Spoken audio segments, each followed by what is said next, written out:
I'm back, Annoyed Gamer number 9, coming to you from the King's Head in Santa Monica, the best British pub in Los Angeles and the home of the most amazing English breakfast, which I got right here. Anyway, let's crack on. We're going to talk about some really good stuff today. We're going to talk about Nintendo, going to talk about some unfinished games that get released, but I'm going to start off with a question from Twitter from Jack Gallagher, and he wants to know, could consoles follow the mobile phone model of updating every year? And I gotta say, no. You know, interesting question, but it would be too cost prohibitive for the console manufacturers to create just these incremental little updates, and it'd be way too expensive for the developers to turn around and produce the games. You know, at the end of the day, it takes 2, 3, sometimes even 4 years to develop a game. Could you imagine having to change every 12 months these little tweaks to take advantage of the cool stuff? It's different with the apps on the App Store because they only take a couple of weeks, a month, 2 months to make, and they also work all the way back. Could you imagine developing for a PS1, PS2, and a PS3 in a 3-year period?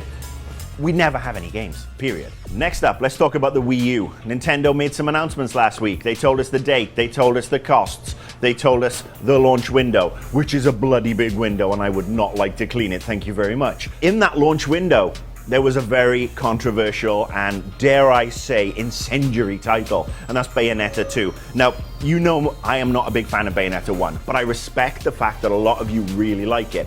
Wasn't for me, you guys like it, thumbs up. But there's a lot of you who are really pissed who played it on 360 and PS3 and won't be able to play it on PS4, 370, whatever else is next. And the reason being, it's an exclusive. Nintendo have been very savvy here. They've basically signed a couple of games for the hardcore gamers, made one of them an exclusive, and it's a good statement of intent for them.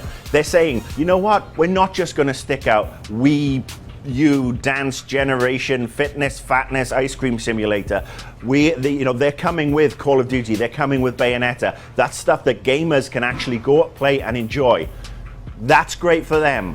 For you, kind of sucks. For Sega, it's fantastic. Sega probably really didn't have enough money to really develop Bayonetta 2 the way they wanted to. They certainly wouldn't have had the money to really put a huge marketing campaign behind it. Now with Nintendo, there's a lot of money to push the franchise. Sega Bank, Nintendo Bank, a lot of money in Reggie's pocket, and I'm sure they're gonna pimp the crap out of this game. Okay, time for the rant. This week I am gonna talk about games that hit the streets in an unfinished or buggy state. Now, this has been happening with PC games for a while where, you know, you'd have the day one patch, but it was the exception rather than the rule. But obviously the advent of PSN, Xbox Live, etc. has made it more commonplace. And there is one culprit in particular who I'm gonna come out and talk about, and it's Bethesda. Look, I got nothing but love for Bethesda. I think Skyrim is fantastic. I think Dishonored, having played it, looks really, really freaking good, and I can't wait to get the retail version. Fallout 3, loved it. But unfortunately, Fallout New Vegas was a buggy disaster. Skyrim on PS3, absolute disaster for so many people that Bethesda have even come out and said, we're not doing Dawn Guard, we're asking Sony for help, we're trying to get this fixed.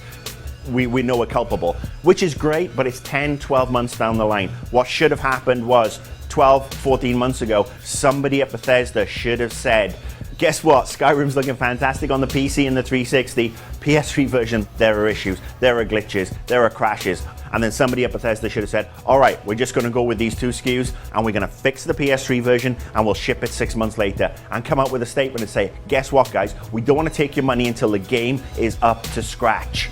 Bethesda is known for quality over quantity. They don't do 10 releases a year. They don't do 5 releases a year, and obviously I'm not counting DLC now. They do 1 or 2 major titles, that's it. The other fault lies with the first parties, with Sony, Microsoft, Nintendo. When I've worked at game publishers and smaller publishers, admittedly, we have been caned over bugs in our games that have actually held them back from being released. Bugs that are not as bad as Skyrim, not as bad as Fallout New Vegas on the Xbox. We're talking about tiny little bugs, but because we were a tiny little company, we got put back. It didn't really matter that our advertising went to shit because Microsoft wasn't gonna make a huge amount of money off it, and they didn't have DLC exclusives timed up. If you're Activision, EA, any of the big ones, you are going to get a pass on this, and it's not acceptable. The day one update should fix the most minor of bugs. Microsoft, Sony, Nintendo, you need to man up in your QA department. You need to look after the people who give you $300-400 for the consoles, pay for Xbox Live, pay for PlayStation Plus, and buy your first-party games. Don't let companies, the bigger companies in particular, don't let them push shit out because it screws the gamers. The fact that we still have issues with Skyrim, the fact that Fallout New Vegas is now only playable to me on the PC 2 years later after all the updates is ridiculous. It's a fantastic game now that it works, and this goes out, like I said, to every developer, every publisher. Don't put buggy shit out. And you know what? This is what I'd say to you people. Sometimes it's better not to buy things day one. I know we all want to. Look at the previews, look at the reviews, and I will put more pressure on the games journalists. The PC and 360 versions of Skyrim got all the nominations for Game of Year because they deserved it. The PS3 version, how many people actually reviewed it? How many people just, when you click on PS3, you see, oh, this is the 360 review of Skyrim? That is unacceptable. There are differences, especially when it comes to engines and how the cell processor reacts with each of them. Journalists do the man hours, review every single version. Publishers, sort your buggy shit out. Microsoft, Sony, Nintendo, have better standards. Stop screwing with us. Thank you for watching. As always, you can submit your questions via Twitter, the GT forums, and the Annoyed Gamer forums. I'm Marcus Beer at the King's Head in Santa Monica. I'm in the pub. Now it's time to eat my breakfast.